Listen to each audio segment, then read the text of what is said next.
What is up? What is up? Okay, so when you are a mechanic, there are certain cars that you learn just suck, right? Like there's certain cars that all mechanics hate working on, and all mechanics just basically know are terrible vehicles. So me being a mechanic, I have a pretty good idea of what cars are absolute crap.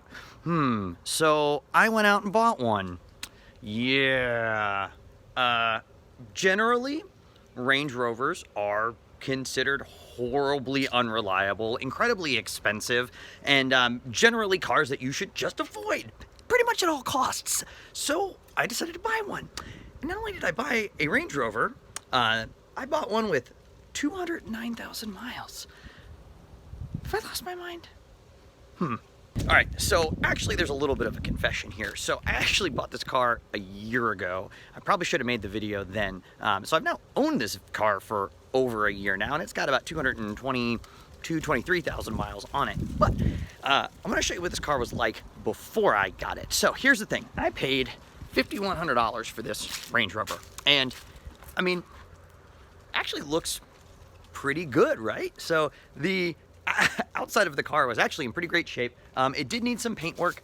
The clear coat over there was peeling, and like the roof pretty much looked like that. It's missing one of the trim rails, but that was basically it. The tires were still decent. I just put new tires on it, 15,000 miles, which is pretty good. And then it had a check engine light on it, so I put an oxygen sensor in it, took care of the check engine light. Now, I do have a shop, and I am a mechanic, so there's some things that I can handle. So I did that. Let's see, what else did I have problems with? I had to put a battery. Oh, right. Forgot the biggest part. So I bought this car for $5,100 because even though it's got 200,000 miles on it, there were no leaks in the engine. So I'm going to show you, first off, I'll see if I can pop the hood here real quick. Again, oh God, this is really hard to do one-handed. So I don't know if I can actually do this. That's embarrassing. Totally. All right. Oh, it's over here. Okay, so one, it is definitely the Jag engine. It is a very sad day when the Jaguar version is the reliable engine. So pro tip one, don't get the BMW motor for these cars. The 06 and newer, much better, much better. God, look at that sun, it's terrible. Okay, so engine bay, pretty standard, nothing special, but 200,000 miles and no leaks. It was very clean underneath. That was very surprising. So no leaks, and the interior in this thing was actually pretty impressive. Now it's filthy, I do use this car, but the leather seats were in pretty good shape. The headliner is sagging a little bit, although it wasn't doing that at the time. And you've got some of the paint flaking off, which that's not a big deal. I can repaint that, not the end of the world. Does have DVD navigation and like that stuff, kind of irritating, but I mean, it's a super clean car. So the interior was great, the body was great, and it actually ran pretty well. You can see now I've got, I don't know if you can see, 222,000 miles on it. No, okay, and a radio, so there's that. But yeah, it ran really well, didn't have a lot of issues.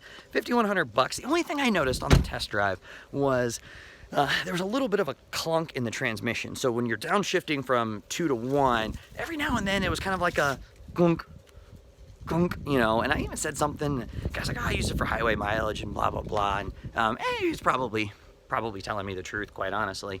But like 4-5 weeks after I bought this car, the transmission went out on it. So this is how this one works. This transmission is the ZF HP26, 6HP26 automatic transmission from ZF, which is, German for something very long with lots of consonants in it.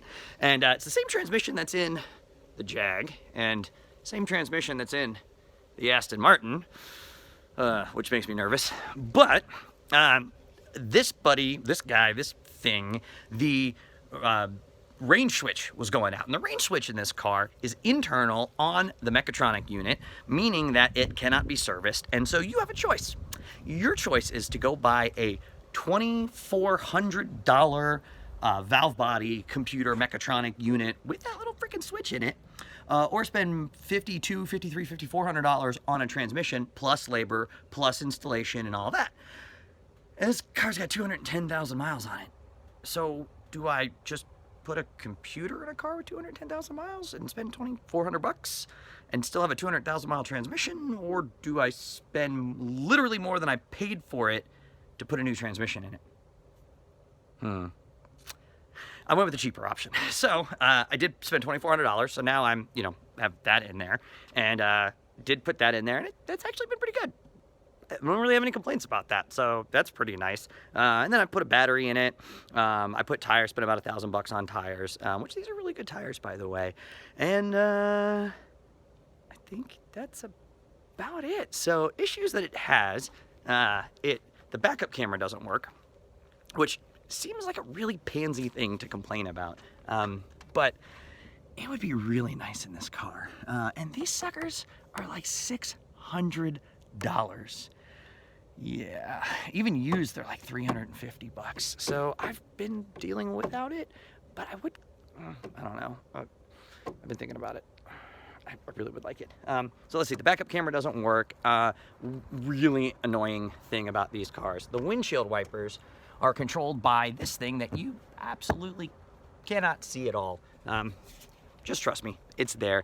It's got rain sensing wipers, and the rain sensing wipers, you can kind of see I pulled that cover off. That rain sensor goes bad. It's very common.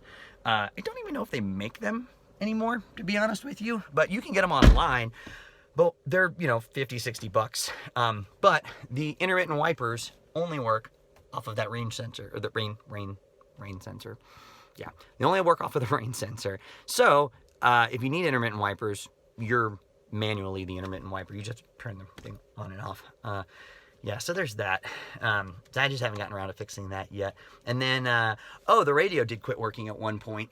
And so one of the things that happens in these is the Bluetooth module will go bad. So you can replace the Bluetooth module, or just, it's fiber optic controlled. So you can just unplug the fiber optic cable and just bypass the Bluetooth module. And then this little button on the steering wheel no longer works. So you get into a Range Rover. I think actually Doug DeMuro did this on his car, where he basically said, I have no idea what this RT button does. That, my friends, is radio and talk. Radio and talk. So you push that button and the radio stops and you can talk. But the reason, Doug, it didn't work on your Range Rover was because I suspect somebody already bypassed that Bluetooth module. So there you go. Now I'm teaching Doug DeMuro some tricks about the Range Rover. Also, the Bluetooth microphone button doesn't work either because it's been bypassed. So I think that's it. Heated seats, fantastic. This car's got heated steering wheel, heated seats in the rear, which is incredible. The DVD system is notoriously impossibly hard to use. I think we've only ever gotten it working once, which is ironic because I'm quite proud of the fact that this thing has a DVD player. So yeah, I think that's pretty much it. Have I lost my mind buying a 220,000 mile or 210,000 mile? Have I lost my mind owning a 225,000 mile Range Rover? It is possible, but I really do love this truck. I absolutely love it. This is the second Land Rover I've had. I adore it. It's fantastic, but they are pretty expensive to maintain. So you do have to prepare yourself for that. It is not a vehicle that most people are going to want. It's definitely something that you're going to need to know how to work on, or at least kind of do workarounds on. Speaking of workarounds, I almost forgot. So on my channel, there's another video about this, but notoriously problematic symptom on these cars is the that was a weird sentence. Anyway, these steering columns go bad. These steering columns are like $5,000, $5,000, $6,000, $7,000 new from Range Rover. Or you can get a used one for $500 to $1,200, and it may work. It may not work. There's no really way to tell. But the steering column went out, so I did kind of have do a little bypass where now my ignition switch is basically works off of the dome lights. So that was free, basically. But I did figure that out. I think that's all that's gone wrong with this car. So in 1 year, the transmission, honestly, is, I think, the only issue. Oh, no, I did have to put control arms on it. I actually did chase a problem. I had some really horrific squeaking issues, and I forgot about that. Let's see if I can get in here. So the suspension on these things is pretty interesting, but I did have a bad, oh, my gimbal's going crazy. Yeah, well, may not be working. Let's see if I can get it in here. Survey says no. Okay, well, just trust me on that one. There is definitely a pillow ball joint. Anyway, it wasn't that big of a deal. It was like a $50 part.